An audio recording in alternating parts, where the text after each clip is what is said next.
Hello everyone, my name is Chetna Sugandhi. Welcome back to our YouTube channel Tax Canny.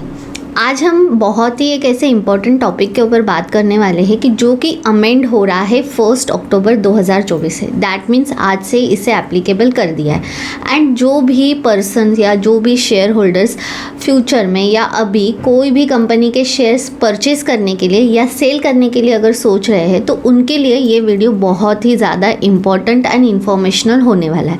तो इस video को and तक ज़रूर देखें एंड अगर आप हमारे यूट्यूब चैनल पे फर्स्ट टाइम आए हो देन सब्सक्राइब ज़रूर करें एंड अगर वीडियो अच्छा लगे तो अपने कॉन्टैक्ट्स में ज़रूर शेयर करें। तो चलिए स्टार्ट करते हैं आज के वीडियो के। आज जो हम बात करने वाले हैं वो करने वाले हैं बायबैक ऑफ शेयर्स। जैसे कि मैंने बताया कि जो भी पर्सन किसी भी कंपनी के शेयर्स परचेज करता है या सेल करता है तो उनके लिए ये इन्फॉर्मेशन बहुत ही यूज़फुल होने वाली है। तो इसे मैं एक एग्जाम्पल के थ्रू एक्सप्लेन करती हूँ। मान लीजिए मिस्टर ए हैं जिन्होंने किसी ABC कंपनी में 2021 में 5000 शेयर परचेज़ किए थे जिसकी वैल्यू थी समझ लीजिए 100 रुपीज़। दैट मीन्स उन्होंने 5 लाख के उस समय शेयर्स को परचेज़ किया था। अब 2024 में ABC जो कंपनी है उनके कंपनी में अच्छा खासा सरप्लस है तो उन्होंने सोचा उनके पास में देखा जाए तो 2 ऑप्शन है। एक है वो डिविडेंड दे सकते हैं या फिर वो बायबैक ऑफ शेयर्स कर सकते हैं। अब जनरली क्या होता है बायबैक ऑफ शेयर्स जो है ना ये कंपनीज़ के पॉइंट ऑफ व्यू बहुत ही बेनिफिशियल होता है। क्यों? क्योंकि इसकी वजह से कंपनी की जो वैल्यूएशन है वो इंक्रीज़ होती है। तो कंपनी ने मिस्टर ए को ऑफ़र किया कि हम शेयर्स हमारे जो शेयर्स है उसे बायबैक करना चाहते हैं एंड हम जो वैल्यू दे रहे हैं वो है 200 रुपये। तो अगर 100 रुपीज़ में मैंने परचेज़ किया है अब मुझे उसके 200 मिल रहे तो कौन मना करेगा। तो इसलिए मिस्टर ए ने क्या किया, सोचा कि मैं मेरे 2000 शेयर्स जिसका कि मुझे 200 रुपये के हिसाब से 4 लाख रुपीज़ मिलने वाला है मैं बायबैक के लिए डाल देता हूँ। तो कंपनी ने ये बायबैक कर दिया। अब रियल पिक्चर अभी स्टार्ट होता है। टिल 30 सितंबर 2024 तक क्या होता था कि ये जो 4 लाख है इसके ऊपर कंपनी टैक्स पे करती थी। इसका जो सेक्शन था वो था सेक्शन 115QA। अब वो कितना पे करती थी एंड अब कंपनी इसके ऊपर टैक्स पे करती थी। इसीलिए जो मिस्टर ए है उन्हें जो ये 4 लाख की इनकम हुई है ये अंडर सेक्शन 1034A में एग्जम्प्ट थी। क्योंकि कंपनी पे कर रही है तो मिस्टर ए को इसके ऊपर कोई भी टैक्स पे करने की ज़रूरत नहीं थी, उनके लिए ये एग्जम्प्ट थी। एंड जो कंपनी है जिसे कि टैक्स पे करना पड़ता था तो वो कैसे पे करती थी, तो कंपनी अंडर सेक्शन 115QA के अंदर टैक्स पे करती थी। बट वो कैसे पे करती थी, जो नेट इनकम होता था, जो नेट शेयर होल्डर्स को उन्होंने पे किया है वो। अब 4 लाख रुपीज़ तो इन्हें मिला है मिस्टर ए को, लेकिन उसमें उनकी कॉस्ट भी इंक्लूड है। तो गवर्नमेंट क्या बोलती थी, जो उनकी पेड अप वैल्यू थी दैट मीन्स 2000 शेयर्स 100 रुपीज़ के हिसाब से अगर देखा जाए तो 2 लाख रुपए, तो बचे कितनी नेट इनकम उनकी हुई 2 लाख रुपए। तो इसके ऊपर जो कंपनी है वो टैक्स पे करती थी अंडर दिस सेक्शन। वो कितना पे करती थी, तो 20% टैक्स होता था, उसके ऊपर 12% मीन्स इसका 12% सरचार्ज होता था एंड 4% का सेस। ऐसा पकड़ के 23.296% का company under section this tax पे कर रही थी। कब तक, 30 सितंबर तक। लेकिन अभी 1 अक्टूबर से सिनारियो है वो पूरा के पूरा गवर्नमेंट ने चेंज कर दिया है।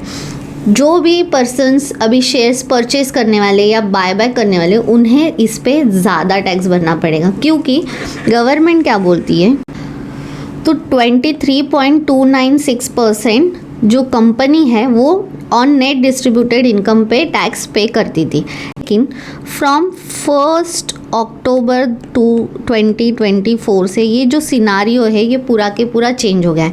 अब जो बजट आया था 24 का, उसमें इसमें काफ़ी सारे बड़े बड़े अमेंडमेंट्स किए हैं। अब वो अमेंडमेंट्स क्या है वो हम देखते हैं। तो अब गवर्नमेंट क्या बोल रही है कि जो कंपनी सेक्शन 115 QA में 23.296% का टैक्स पे करती थी, अब वो कंपनी पे नहीं करेगी। इनडायरेक्टली गवर्नमेंट जो सेक्शन 115 क्यू है इसको हटा दिया है, क्योंकि अब कंपनी टैक्स नहीं पे करेगी, तो 115 QA को रिमूव कर दिया। अब कंपनी अगर टैक्स नहीं पे करेगी तो जो शेयर होल्डर्स है उन्हें पे करना पड़ेगा। दैट मीन्स जो सेक्शन 1034A था, जिसके अंदर शेयर होल्डर को ये जो बायबैक की इनकम थी, बायबैक ऑफ शेयर्स की, इसकी जो एग्जाम थी अब वो भी नहीं रहेगी, क्योंकि शेयर होल्डर्स को टैक्स पे करना है। तो सेक्शन 1034A भी हटा दिया है। तो अब गवर्नमेंट क्या बोल रही है कि इसमें टैक्स कौन भरेगा और कैसे भरेगा वो समझते हैं।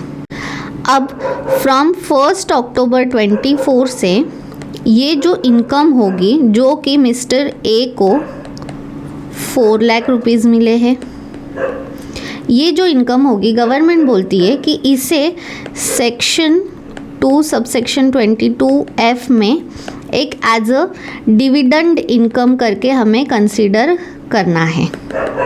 ओके अब ऑलरेडी सेक्शन 222A से लेके तो 222E तक ऑलरेडी डिविडेंड के सेक्शंस थे, जो कि एक नॉर्मल इनकम के जैसे कंसीडर होते थे, एंड उसके ऊपर as per slab rate tax लगता था।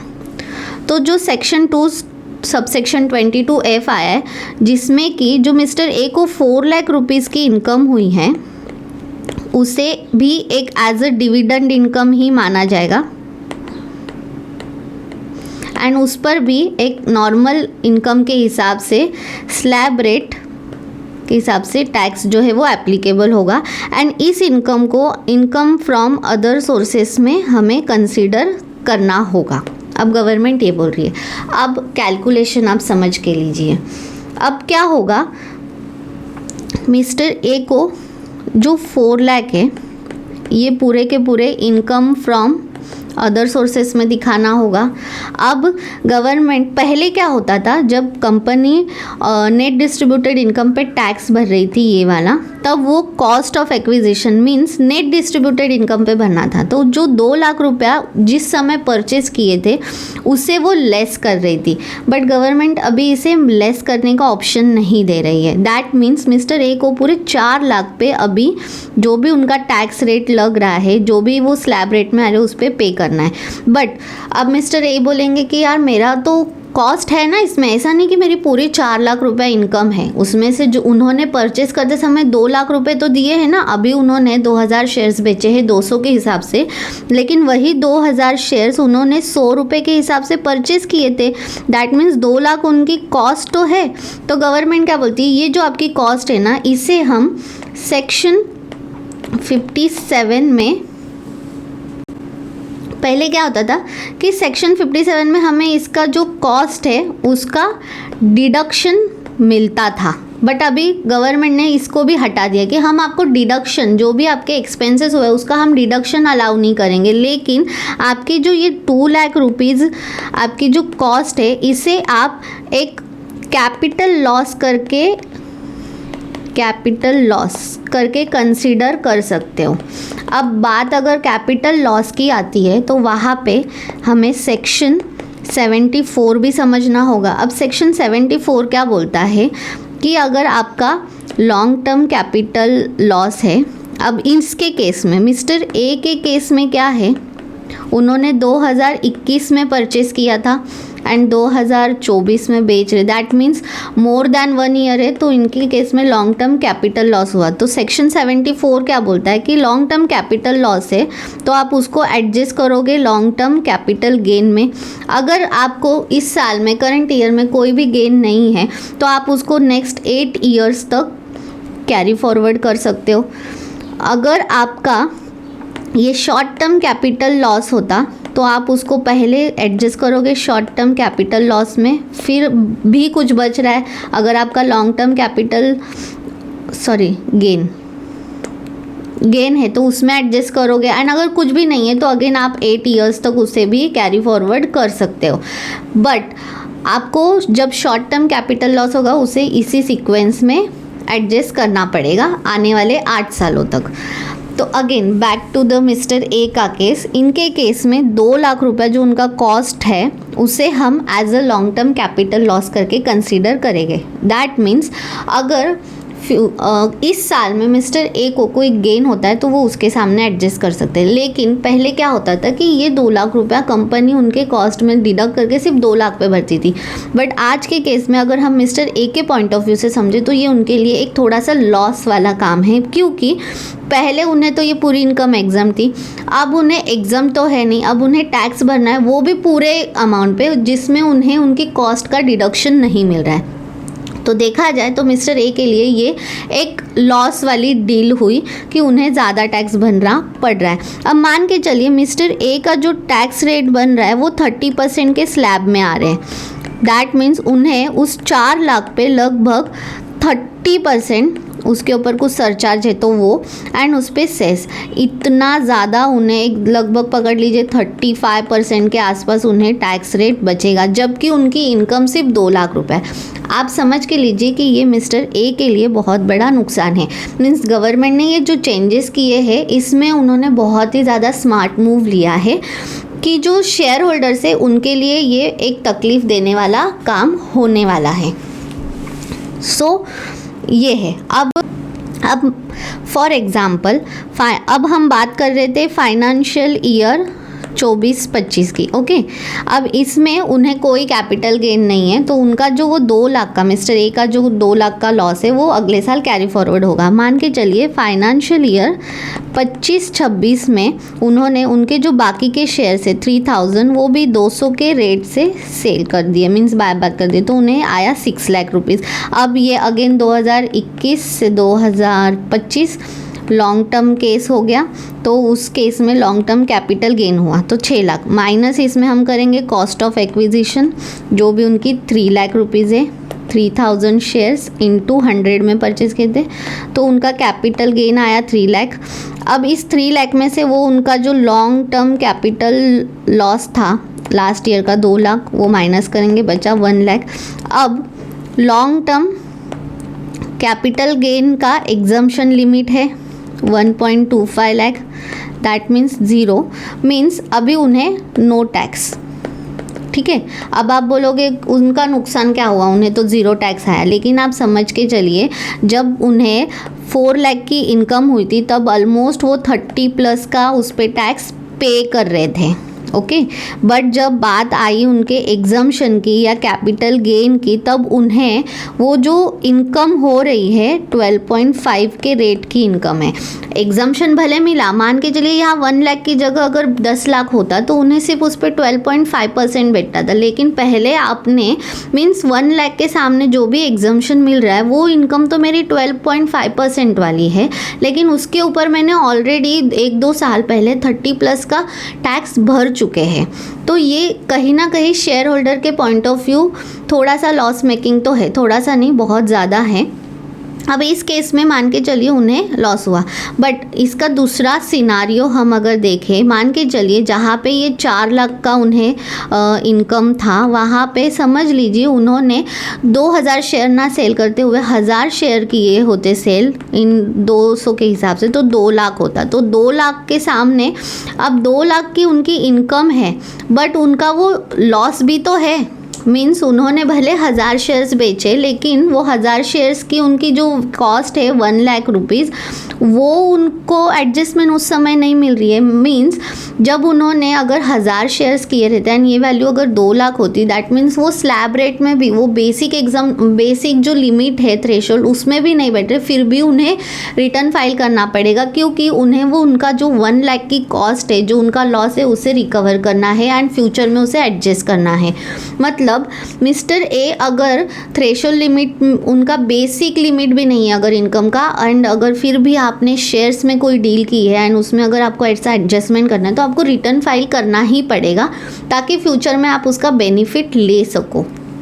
जैसे कि अब मान के चलिए उन्होंने 2 लाख में, एंड इसमें सिर्फ आपको करना है रिटर्न, ऐसा नहीं है, आपको ये रिटर्न अंडर सेक्शन 139(9) के इसमें आपको बिफोर ड्यू डेट करना पड़ेगा,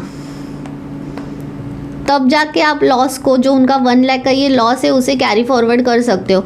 अदरवाइज अगर बिलेटेड रिटर्न हुआ तो आप वो लॉस भी नहीं कर सकते। दैट मीन्स अगर आप शेयर्स को परचेज कर रहे हो तो आपको ये सारे कंप्लायंसेस बहुत ध्यान से देखना पड़ेगा, क्योंकि आपका भले ही आप सोचोगे यार मुझे 2 लाख रुपए तो मिला है, 3 लाख तक तो वैसे भी मुझे आईटी रिटर्न करने की ज़रूरत नहीं है, लेकिन आपको ये 2 लाख के पीछे आपकी जो कॉस्ट है, आपका जो लॉस है ना, उससे अगर आपको फ्यूचर में एडजस्ट करना है तो आपको रिटर्न फाइल करना पड़ेगा। मीन्स ये एक शेयर होल्डर्स के लिए हेडेक है। गवर्नमेंट बोलती है आप परचेज कर रहे हो, सेल कर रहे हो ना, तो आपको ये कंप्लायंसेस भी करने पड़ेंगे। सो ओवरऑल अगर हम इसे देखें कि पहले जो कंपनी टैक्स पे कर रही थी वो 23% के रेट से ऑलमोस्ट कर रही थी, बट अभी शेयर होल्डर्स को अगर उनका वो 30% के कैप में आते तो उन्हें 30% प्लस ही टैक्स पे करना पड़ेगा। सेकेंड, उन्हें अगर उनकी जो कॉस्ट है उसे अभी एक कैपिटल लॉस के जैसे कंसिडर करना पड़ेगा, एंड उसके लिए उन्हें आने वाले 8 साल तक उसे कैरी फॉरवर्ड करना पड़ेगा अगर उनका कुछ गेन नहीं हो रहा है। मीन्स ये 1 साल की बात नहीं है, ये आने वाले काफ़ी सालों की बात है, जहाँ पे शेयर होल्डर्स को ये जो कंप्लायंसेस है, मुझे ऐसे लगता है कि थोड़ी दिक्कत दे सकते हैं। ये एक थोड़ा सा हेडेक हो गया है कि हमें एक तो ना डिडक्शंस मिल रहा है, हमें एक तो बहुत ज़्यादा टैक्स पे करने आ रहा है, एंड जब बात आ रही है एडजस्टमेंट की, तब हमें वो 12.5% की जो इनकम है उसके सामने उसे एडजस्ट करना पड़ा है। तो कहीं ना कहीं ये थोड़ा सा एक अनफेयर है। This is what I feel. I hope कि आपको ये वीडियो अच्छा लगा हो, ये इन्फॉर्मेशन अच्छी लगी हो एंड आपके काम की लगी हो। अगर वीडियो अच्छा लगे तो चैनल को ज़रूर सब्सक्राइब करें, लाइक करें, कमेंट करके अगर आपके कुछ डाउट्स है तो हमें ज़रूर पूछें, एंड आपके कॉन्टैक्ट्स में इसे ज़रूर शेयर करें, ताकि ये ज़्यादा से ज़्यादा लोगों तक पहुँच सके एंड उन्हें समझ सके कि वो अगर शेयर्स में डील कर रहे हैं तो उसमें क्या चेंजेस होने वाले। और एक इम्पॉर्टेंट अपडेट कि गवर्नमेंट ने इस बायबैक ऑफ शेयर्स के साथ ही जो STT के रेट है, जो भी फ्यूचर एंड ऑप्शंस में डील कर रहे हैं, जो शेयर मार्केट में काम कर रहे हैं, उनके लिए वो जो रेट है वो काफ़ी इंक्रीज़ कर दिए हैं, तो उनका काफ़ी बड़ा एक नुकसान होने वाला है। उसके ऊपर भी मैं फ्यूचर में एक 2 दिन में उसके ऊपर भी वीडियो बना के मैं ज़रूर पोस्ट करूँगी, बट अभी मैं एक ब्रीफली बता देती हूँ।